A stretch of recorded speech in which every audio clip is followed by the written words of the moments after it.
Hi everyone, I'm Jamila and welcome to my kitchen. In today's video I am going to be showing you a raw dessert recipe, and this recipe is for a carrot cake. This carrot cake is one of my favorites and I like to make it every so often. So let me go ahead and show you what I have here. Now normally what I do is I start with the base of the cake and then make the frosting. But this time I need to make the frosting first so that it can sit in the refrigerator while I make base, because with the base of the cake I'm going to be layering it and I need the frosting in between the layers. So let's go ahead and get started with the recipe. I have here 4 cups of soaked cashews, 1/3 cup of water, some vanilla. Now you can use either vanilla extract or vanilla bean, your choice. Half lemon juiced, or juice of half a lemon rather. 1 cup of melted coconut oil and a cup of pure maple syrup. Now in order for this to be a truly raw recipe, you can use agave instead of the pure maple syrup, because pure maple syrup is not a raw ingredient. So I guess technically this is a mostly raw recipe, but anyway, let's go ahead and make the frosting. So all you need to do is just dump all the ingredients into the blender and then blend them until they're smooth. Let's dump in the cashews.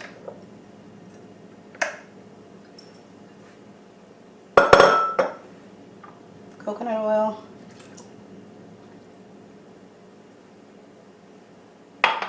lemon juice,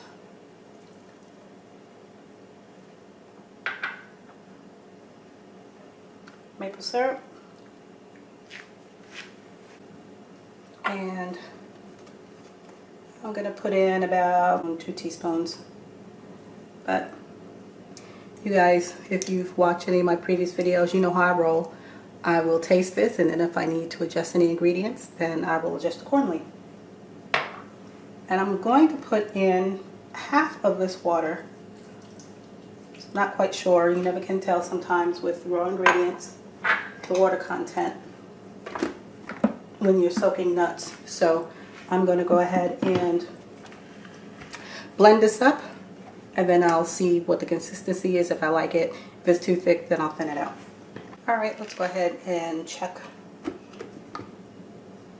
our icing here. And while I was blending this, I did end up putting the full 1/3 cup of water in here. But you want to make sure you blend it until it gets nice and smooth, like icing, of course. And so let's go ahead and taste this a little bit and check the sweetness and the level of the vanilla.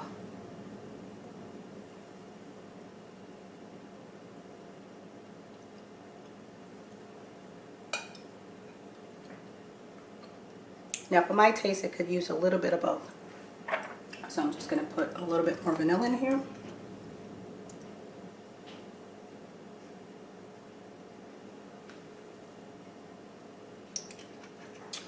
And I'm going to go ahead and grab some more maple syrup as well. I'm going to eyeball this and put in about a couple of tablespoons.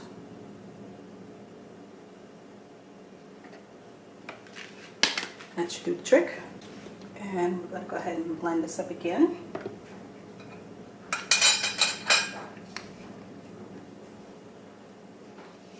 And retry. Let's go ahead and recheck our frosting here.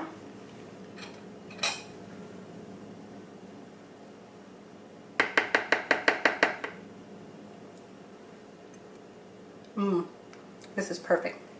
So now all I need to do is put this in a bowl and place it in the refrigerator while I make the base of the cake. And I'll be right back with that part of the recipe. Okay, I have placed my frosting in the refrigerator to let it set while I make the base of the cake. And so here we go. Now for the base of this cake, what we're going to need first of all is an 8-inch springform pan. You don't necessarily have to use this. You can also use a flat Pyrex cake pan as well. But I'm going to be using this because I want to layer my cake. And so first thing I need to do is I need to grease my pan so that when I go to take the ring off, it won't stick to my cake. And for that, I have some coconut oil and a piece of paper towel. Just going to put the coconut oil on the towel and then rub down all inside the pan. Make sure it's all nice and greased up so that my cake won't stick. Let's do that a little bit more.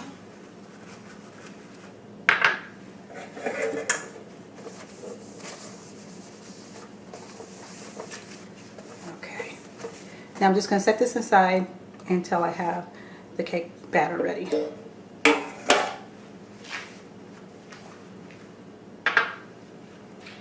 Now, for the cake, I have here 8 cups of shredded carrots. This is 4 rings of pineapple, dried pineapple that has not been sulfured and it has not been sweetened. And I soaked it for a little bit just to rehydrate a little bit and then kind of gave it a rough chop. These are raisins that I have soaked for about 30 minutes just to plump up a little bit so that they're not too dry. I like to have the dried fruit that I use in my carrot cake to be moist and not dry and chewy. This is a cup of walnuts. Actually, I'm sorry, this is 2 cups of walnuts.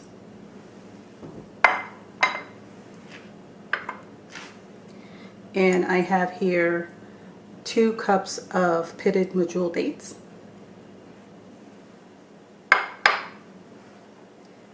1 1/3 cup of shredded coconut. This is shredded dry coconut that has not been sweetened. And 1/4 cup of coconut flour. And for the spices, I have nutmeg, ginger, cinnamon, and cardamom. Okay, to get started, what I'm going to do is I'm going to place the carrots into my food processor here.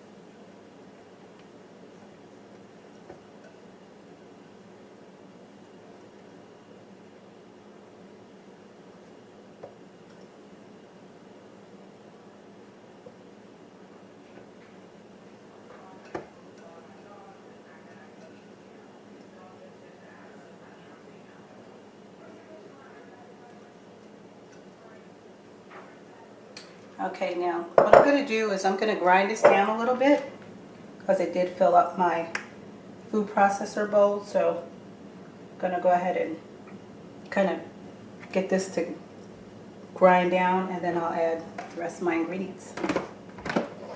Okay, so I got that ground down a little bit. So now I'm going to add the dates.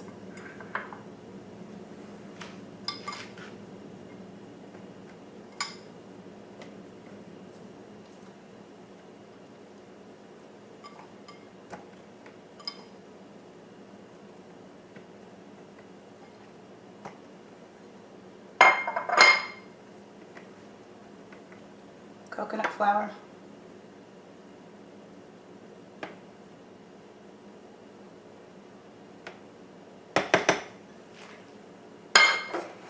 and get that processed down. Let's go ahead and check our cake batter so far.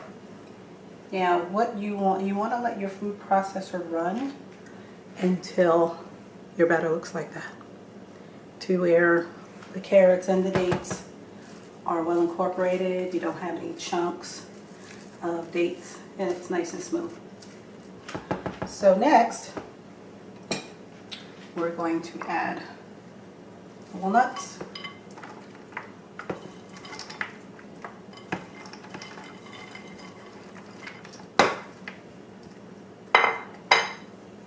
And the coconut flakes.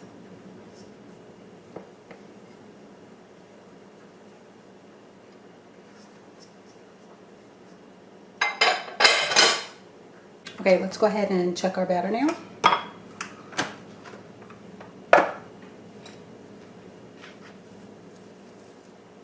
Now you want to have the coconut and all the other ingredients well combined, and it's going to be pretty thick and kind of pasty, but you want it like that so when you press it down into the springform pan, it'll form a solid cake.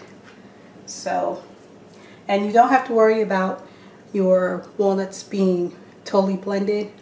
They need to be in chunks so that you have some texture along with the dried fruit in your carrot cake.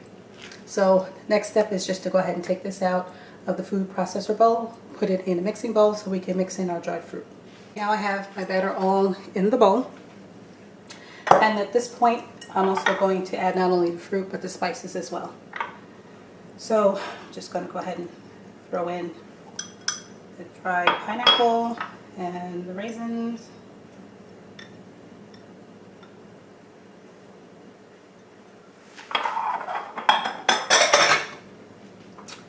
And I'm going to add my spices, the cinnamon. And of course you want to add this to taste.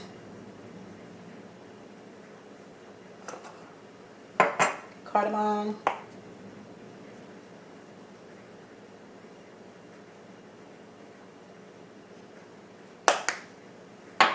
Nutmeg.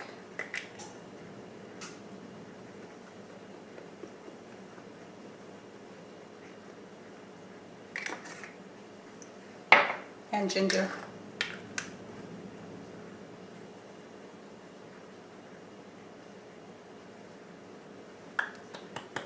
So now we just want to blend this all up until it's well incorporated, and then we can go ahead and put it in our pan.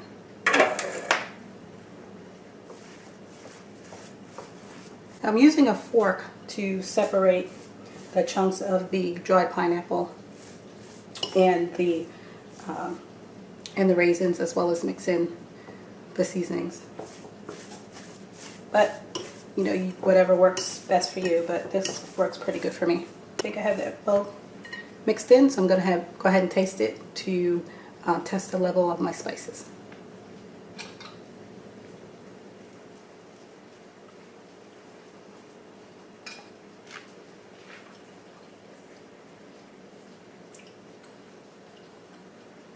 For my taste, it needs a little bit more of everything, so I'm going to go ahead and put a little more of all the spices in here.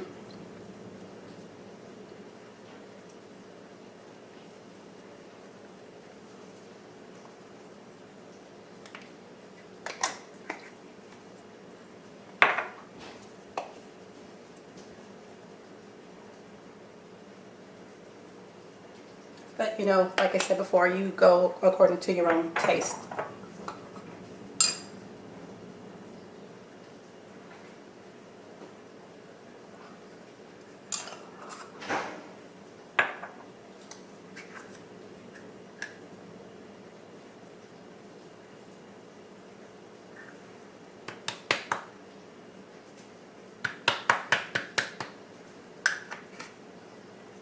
Okay, I'm just go ahead and give this another stir. Now I have all of those additional spices blended in, and so I'm going to go ahead and give this another taste before I put the first layer of the cake into my springform pan.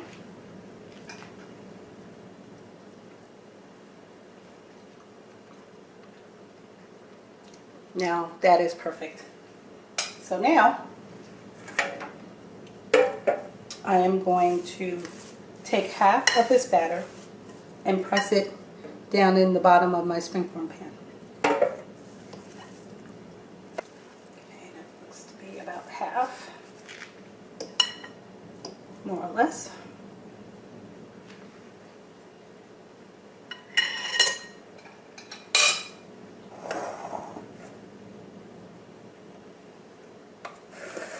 So just want to press this down. You know what, I'm going to use my fingers for a minute.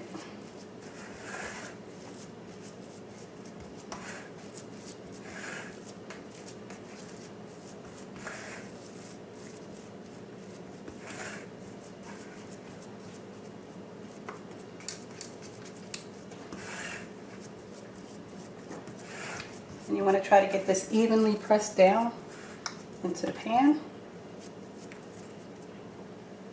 I'm using the spatula to smooth it out because what I'm going to do next is to put down a layer of the frosting that we made earlier that's been sitting in the refrigerator. So just kind of want to try to get this layer nice and even here. As even as you can get it, doesn't have to be perfect. I think I have that pretty well smoothed out in there.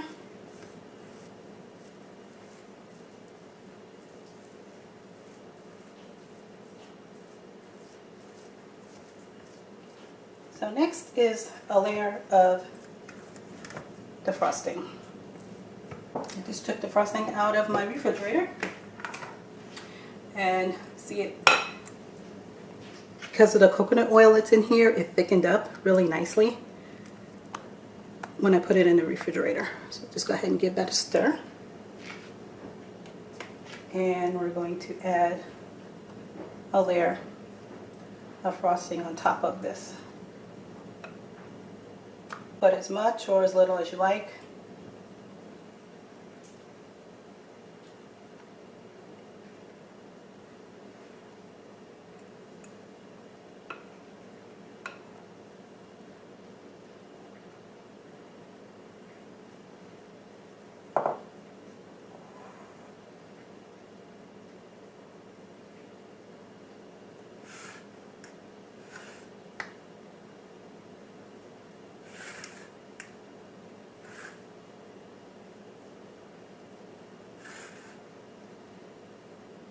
Okay, now that I have that layer of frosting in here, now is for the second layer of the cake will go on top. Now, what I'm going to do is try to flatten this out with my hands a little bit and then place it in here on top of the frosting so that when I go to smooth it, it won't mush down on my frosting and distort my cake. So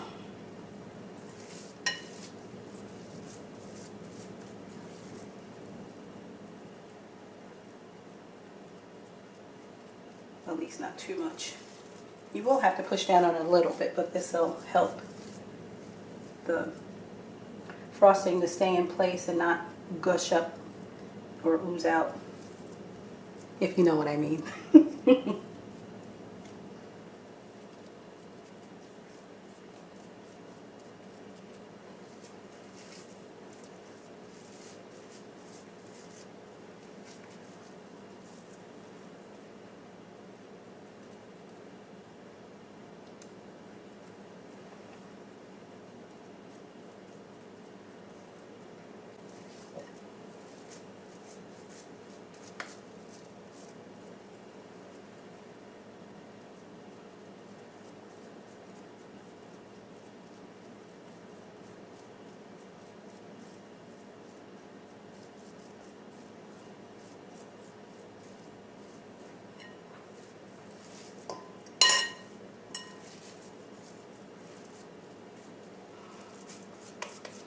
Now, another way that you can do this is to put just the one layer with the frosting in the freezer, let it sit for a couple of hours, and then come back and then do the other layer.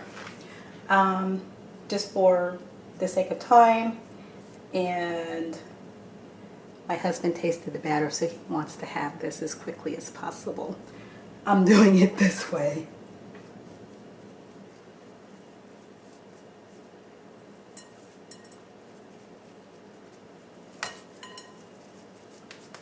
Either way is fine. Just depends on if you're in a hurry to eat this or not. And we are in a hurry to eat this because the batter tastes really good. So now after you have that down there like that, then what we're going to do is we're going to see, now that I can, since I have the layer of the cake on top of the frosting, to where if I push on it, it's not going to ooze up the sides of my pan. Now, after I get this all in here, then I can go ahead with the spatula and smooth it all out. I'm just going to take my spatula and smooth this down and make a seal so that the frosting that's underneath can't come gushing up the sides. See how it's trying to gush out a little bit here? We're going to cover that up and gently press as we smooth out the cake.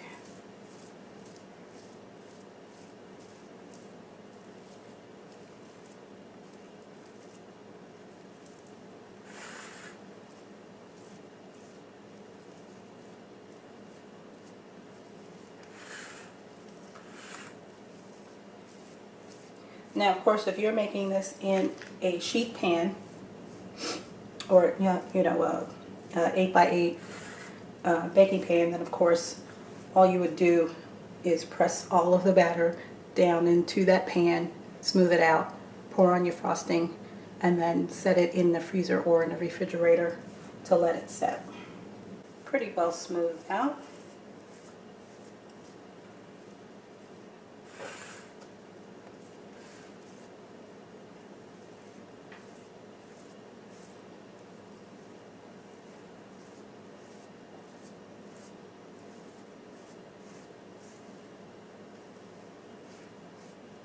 Now what I'm going to do is take a piece of paper towel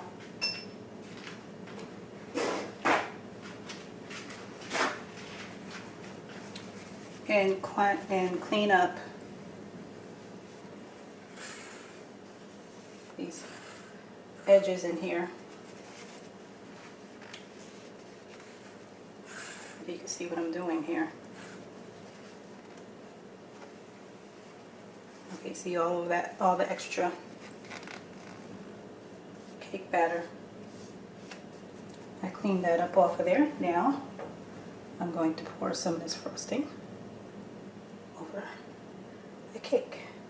Now what you can do is, if you want the sides of your cake to be frosted as well, once you remove the rings, leave enough of the frosting so that you will be able to cover those. And if not, you could just pour the rest right on top.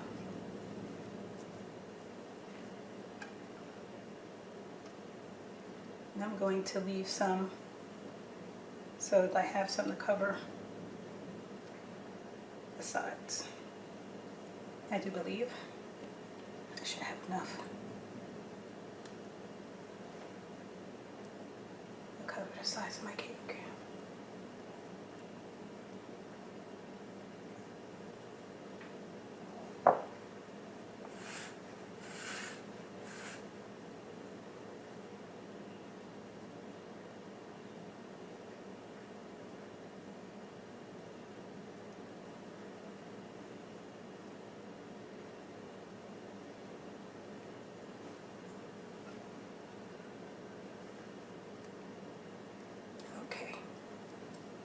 Now I am going to cover this with food wrap. I'm going to place this in the freezer and let it set in the freezer for about 2 hours, and then 2 hours in the refrigerator. And once it sets and I get the sides frosted, I'll go ahead and take a look at that, and the final taste test.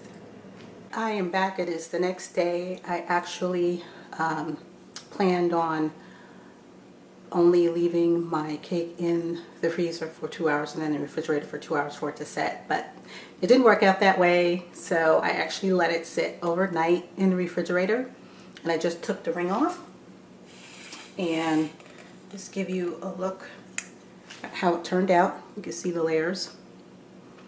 Now you can leave your cake like this and then just go ahead and eat it as is, or as I mentioned before, you can use the rest of the frosting to frost the sides of the cake, which I will do, and I'll come back for the final taste test.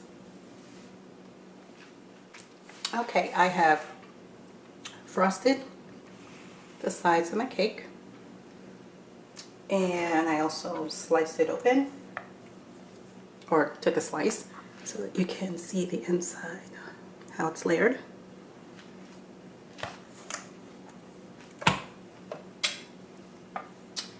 And now for the taste.